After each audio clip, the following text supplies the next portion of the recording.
Imagine you only had one fly to use for a day of fishing. What fly would it be? Who would tie it? How would you fish it? This question has spawned endless debates, beer-fueled theories, and arguments among guides and anglers alike. Every September in Jackson Hole, Wyoming, 40 teams put their skills to the test, each fishing a single fly with individual and team scores determined by quantity and length. Not just a competition for bragging rights. The One Fly raises funds for conservation and education projects that benefit the incomparable Snake River drainage and its native cutthroat trout.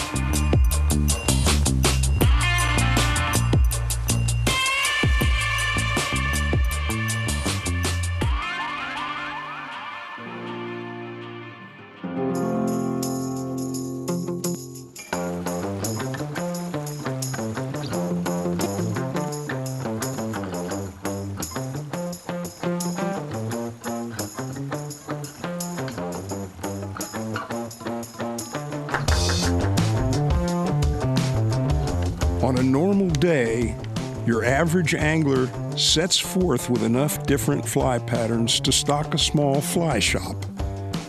On a normal fishing day, an errant cast into a bush or a snag on an underwater rock would be an occasion for a simple break-off and retie. The One Fly is not a normal fishing day. Well, yesterday my guide climbed a tree. Anyway, just started. It's only 9 o'clock in the morning. Yeah, I mean, in a lot of years of doing this, a lot of pretty epic fly saves. when we went to launch, there's a big eddy down there. Fly gets tucked on a stick in the bottom, pretty deep, 7 or 8 feet. Literally climbed a tree and saved the fly. That was cool. I get an 18-inch fish, this rainbow's jumping all over. Our guide today was a steely-eyed trout man. Then he went under this piece of dogwood. I actually buried a fly in a log jam. We couldn't stop the boat, so just kind of free spooled it. He jumped out of the boat one time. I thought my fly was a goner. Underwater, gets the fly, went on to have a good day. And so I took my clothes off and I jumped in head first. I think we went down about 200 or 300 yards before we could pull in. He jumped out into the current up to his waist and saved the boat and the fly. At that point, the fly line had become so wrapped in the log jam that it was a total loss. We got the fly, clipped it off, actually had to put on an entire new fly line, kept fishing, stayed in the game. So he helped me in the boat and I stood there naked and landed an 18-inch fish, 100 points. In 1970, iconic fly angler Lee Wolf wrote an article for Outdoor Life entitled, "If You Only Had One Fly." For Jack Dennis and Paul Bruin, legendary fishing outfitters in Jackson Hole, Wyoming, reading this essay eventually became the catalyst for creating a tournament format that has remained wildly popular almost 35 years later. From the very beginning, the One Fly was destined to be a tournament that gives. In an accident during its first year, a guide tragically lost his life, prompting the event's organizers to establish a fund for his family. In a way, this tragedy was the catalyst that allowed the One Fly to find its higher purpose. As initially it was envisioned just as kind of a continuation of the fly fishing season with some friends. And then it became, after the first event and the tragic accident, it became a cause, a very important and honorable cause, and an admirable approach, achieved something unique for the sport.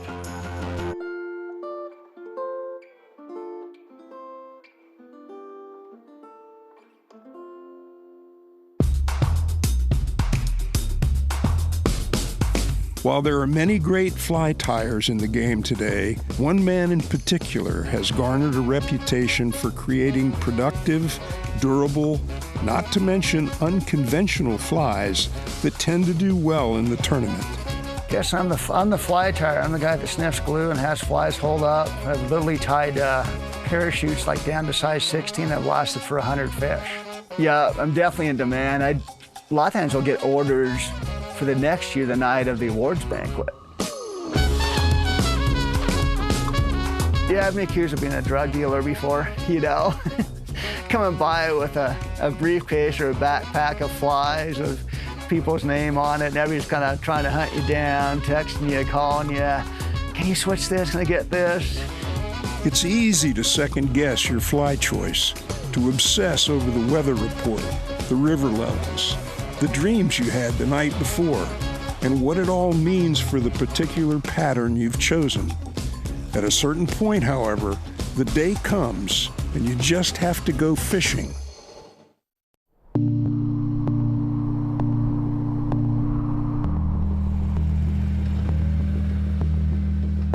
Before an event like the One Fly, even veteran participants are prone to feeling some nerves. Yeah, before the One Fly even starts, you got to be fully prepared. And, you know, I have kind of a ritual. Like Friday before the One Fly starts, I actually get my leader and fly tied on. If I'm at home in the backyard under a nice sunny day and I do my knot to my leader to fly line and then my fly to leader, I can do it better there than I can on the stream. I actually a little nervous right before the One Fly. So that morning, I don't want to be out there when it's, 30 degrees trying to tie in my fly and being like, okay, do I have it? Do I have it right? At this point, guides and river sections have been assigned. Guides and anglers alike go through their pre-game rituals. Prayers to the river gods have been said. Coffee and more coffee. Everybody's amped, and the guides are giving each other, a whole bunch of grief in the parking lot. Everybody's poking each other. We're all over trying to look and see what they're doing. Everybody's eyeballing each other also, the guides, on who's gonna push downstream, who's not gonna push downstream, who got in front of me, you've got fishermen in there that are getting all excited. I have to go over their equipment to make sure they haven't strung their rods up backwards almost. I mean, they're so excited.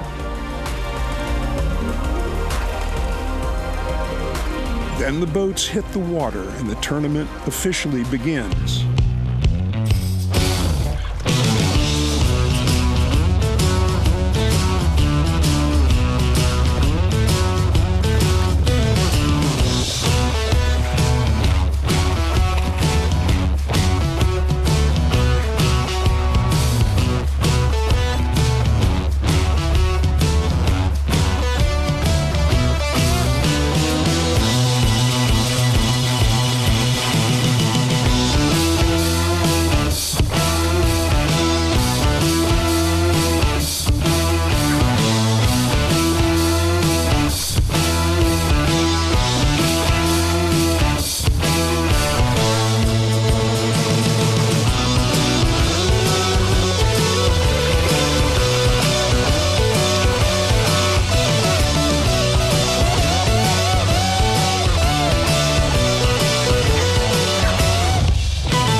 Although talk of fish, who caught what and how big was the one that got off, tends to dominate the conversations in the boat, the overall goal of the One Fly tournament is never far from the surface.